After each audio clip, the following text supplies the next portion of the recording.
Hi guys, welcome back to another writing video. So today the topic that I'm going to be talking about is motivation.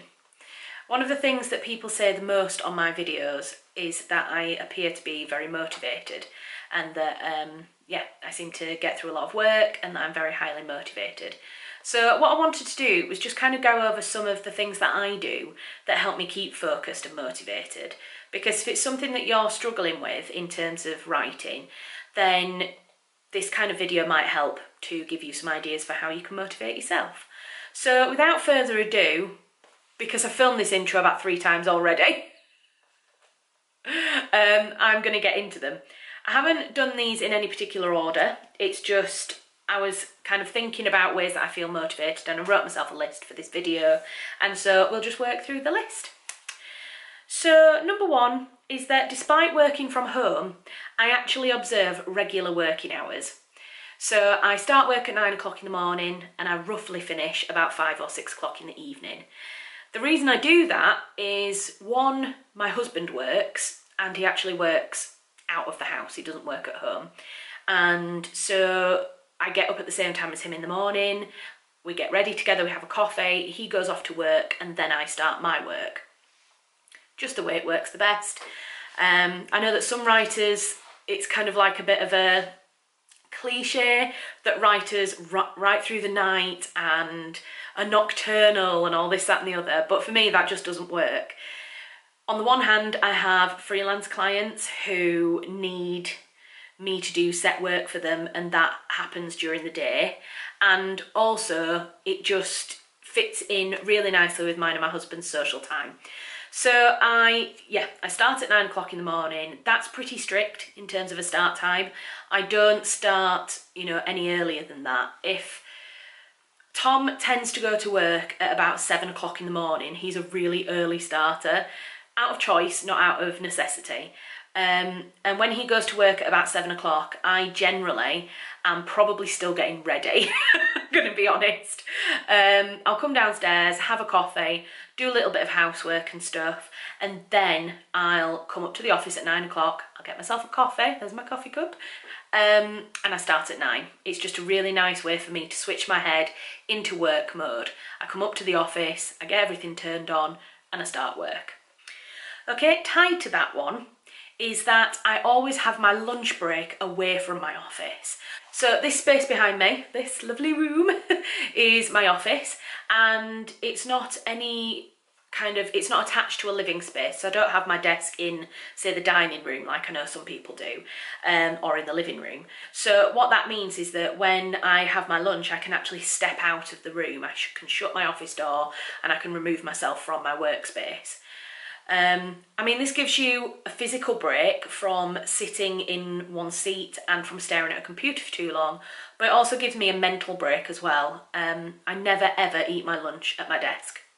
And then what I tend to do is set myself a certain amount of time for my lunch. I'll have maybe an hour at the maximum, and that means that I'm stepping away from my desk for a certain amount of time. I'm getting my head out of that space, but I also know that there's a set time for me to come back, get back sat down at the desk and carry on again. And I find that breaking my day up like that really helps to keep me motivated throughout the rest of the day. Okay, and the next one is, it's kind of a 2-in-1 type of point, and it's that I have a schedule of work that I do for the week, and I also have a to-do list. So my schedule is what I'm working on every day.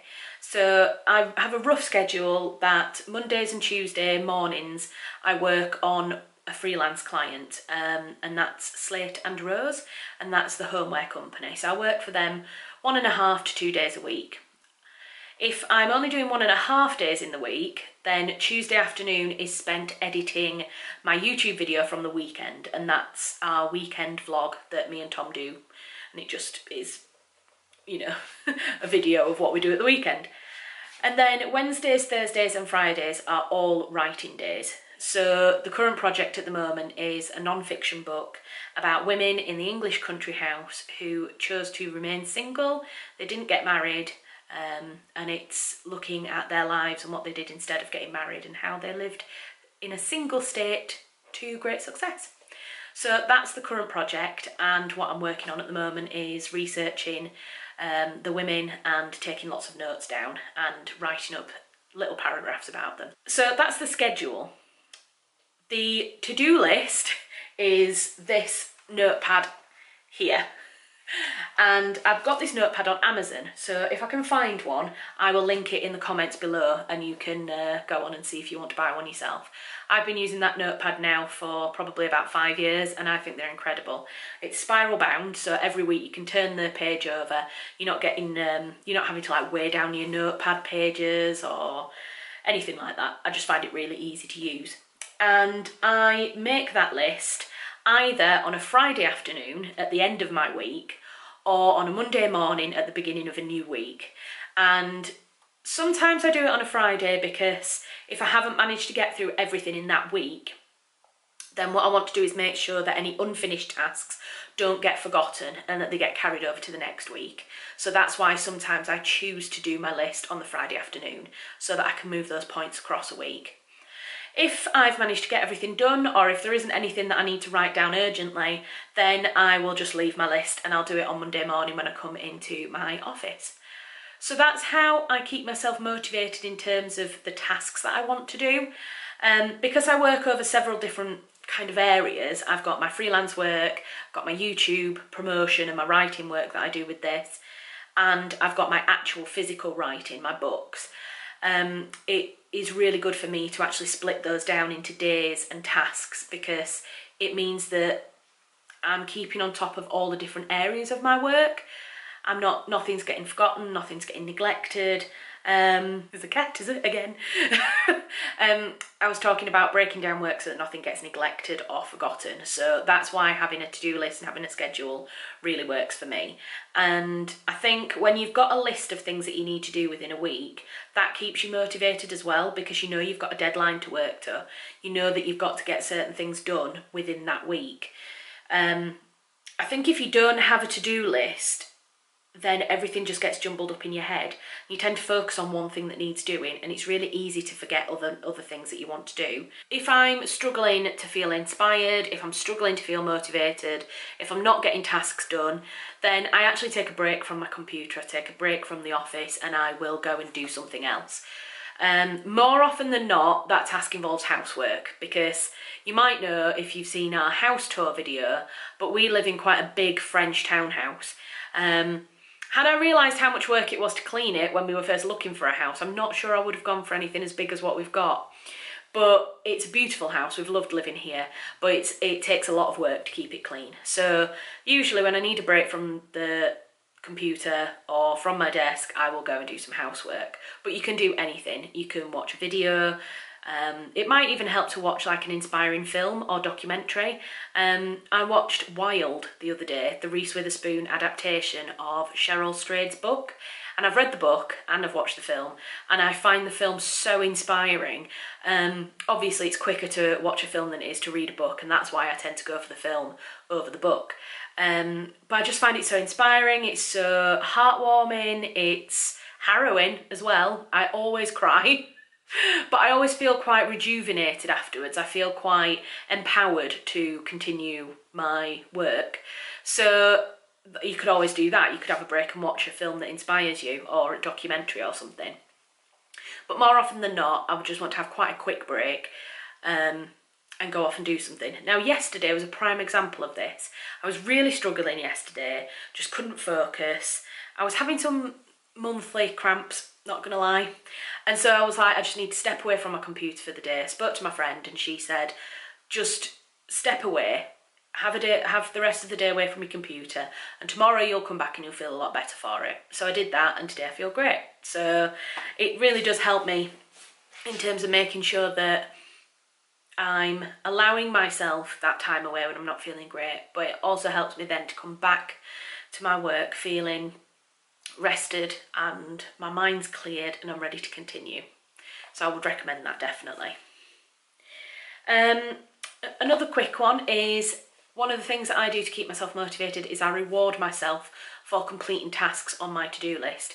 Now, I have mentioned this one in my previous video, so I'm not going to go into it in too much detail, but basically I'll do a task, I'll get to a certain point in a book that I'm reading, or I'll finish an article for a blog or something like that, and then I'll give myself a reward. And that reward can be anything as simple as going downstairs and making a coffee, breaking for lunch. Sometimes I'll watch an episode of something. I really love watching Most Haunted. It's a little bit of a guilty pleasure of mine. I know it's all crap. I know that most of the stuff on there is staged, but I quite enjoy it. And they go to a lot of historical houses and stately homes, so I like it because of that as well. So I'll sometimes give myself a reward of watching an episode of Most Haunted, and then I'll go back to my work again. So breaking up your work in terms of the tasks on your list, and then rewarding yourself for each achievement that you tick off that list can really help you to keep going. There's been times when I've been reading, say, a chapter of a book, and I've thought, if I get to the end of this chapter, then I'll go and I'll have some chocolate, or I'll go and make a coffee, or I'll go and watch an episode of Most Haunted. And if I didn't know I was going to get that reward at the end, then I might just think, oh, well, I'll just leave it here and I'll go back to it in a bit. Whereas by setting myself a reward for getting to the end of the chapter, I forced myself to finish that task, but also then it's giving myself something good when I get to the end. So I'm not just thinking, well, I've done that, I best start on the next task, because eventually you'll get to the point where you're fed up of doing it and you'll quit. And you might quit before the end of the day, or you might quit before the end of your task, or before you've ticked everything off your to-do list. So breaking up your tasks, breaking up your work into tasks, and rewarding yourself for each task that you finish is definitely a way to keep yourself motivated, and it's a way that I keep myself motivated. Okay, and my penultimate tip for keeping myself motivated is that I actually listen to inspiring music as I write or as I work. Now, I've got a playlist on YouTube, on my kind of YouTube channel. I'm not sure if it's public or a private playlist. If it's private, I'll make it public, but it's basically called Soundtracks to Write To, or Music to Write To. So if you want to, you can go along and you can watch that playlist. But basically what it is I think there's about 9 videos on there, and it's different pieces of music that I listen to that help me keep focused, keep motivated in terms of my work, and I find that I can achieve more when I'm listening to that type of music. Now, for me, it's always classical music, and more often than not, it's a movie soundtrack. So one of my favourite pieces of music to listen to is the extended version of Lily's theme from the last Harry Potter film. And I'm saying it's an extended version because I think the original version's only like 2 or 3 minutes long, but somebody has put them back to back and like kind of mixed up a 30-minute version, and it's beautiful. You wouldn't know that it wasn't a 30-minute version. It's beautiful, and I listen to that. I also listen to a piece of music from The Witcher, which is a Xbox game. And again, somebody's made a 15-minute version of a small piece of music, so I listen to that. I love Everest. You know, the recent Everest movie. I love that soundtrack, so I listen to that. So there's a mix on YouTube, which is kind of like my go-to soundtrack list to listen to. And that, like I say, it helps keep me inspired, it keeps me working, and yeah, I would recommend you doing the same. And my last piece of advice, and I'm really hoping I can get through this before my camera dies, my last piece of advice is to try and work on things that you're passionate about. That really does keep you motivated. It certainly does for me. All of the things I work on are passion projects, and it helps because I know that I'm going to be doing something that I love every day. It really makes me want to go into the office every day. It makes me want to sit down and do the work that I do. Now, I know that I'm incredibly lucky to be in that position, and I really hope that if you're not happy in what you're doing at the moment, I really hope that things can change for you at some time in the future, whether that's a change that you make yourself or whether the cosmos offers you a change, because I've been there. I've been working in a job that made me really unhappy, and if I could go back and tell myself 18 months ago, 2 years ago, where I would be today, I would do, because I know what it's like to work in a job that you don't love. So if you have the opportunity to do something that you love, then I really, really recommend that you go for it and try and do it, because it can be hard. You don't make a lot of money out of writing, I'll tell you that much now. You probably do once all 3 of my books are published, I'll probably make enough money, but at the moment it's a struggle, so you really do have to be prepared to sacrifice a couple of things to be able to do the work you love. But I honestly, truthfully know that if you're doing a job that you love, if you're doing a project or a piece of writing that you're really passionate about, that will motivate you to get it finished. And if it's you're writing something and you think, I'm not passionate about this piece of writing, put it to one side, start something new. You might find that after a couple of weeks or a couple of months away from it, you go back to it and just reading over the work that you did, you might become re-inspired. So that's my last point. I'm not sure how this video's gone. It's been a bit of a nightmare to record, quite frankly, but I hope that you've liked it. I hope that you've managed to take something away from it. I hope that it helps to motivate you to get more work done. And yeah, let me know what your tips for motivation are in the comments below. And also let me know if there are any particular videos that you would really like me to record, because I'm looking for new ideas of writing topics that I can talk about.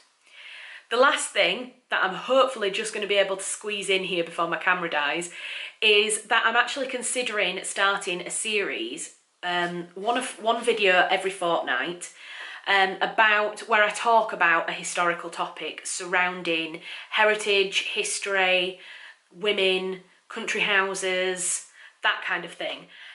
Not entirely sure what that video is going to look like, but it will probably be a sit down and talk to the camera video about a specific topic. So if you're interested in a series like that, let me know below as well, and let me know of any topics that you'd like me to talk about. And yeah, I will be back again in a couple of weeks with another writing video. Have a lovely weekend, and I'll see you soon. Bye!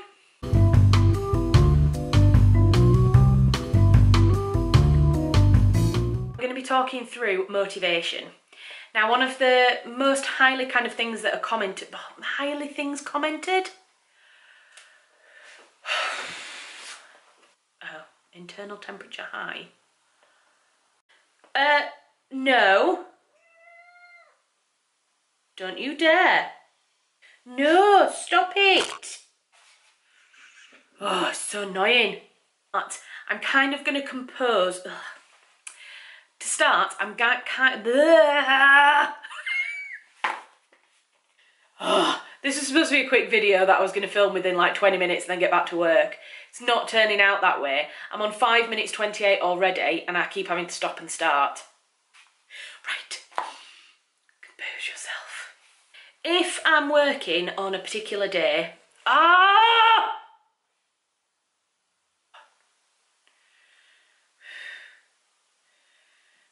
my camera's not working. It's now Friday afternoon. Can you tell I'm getting frustrated with myself? I need a glass of wine.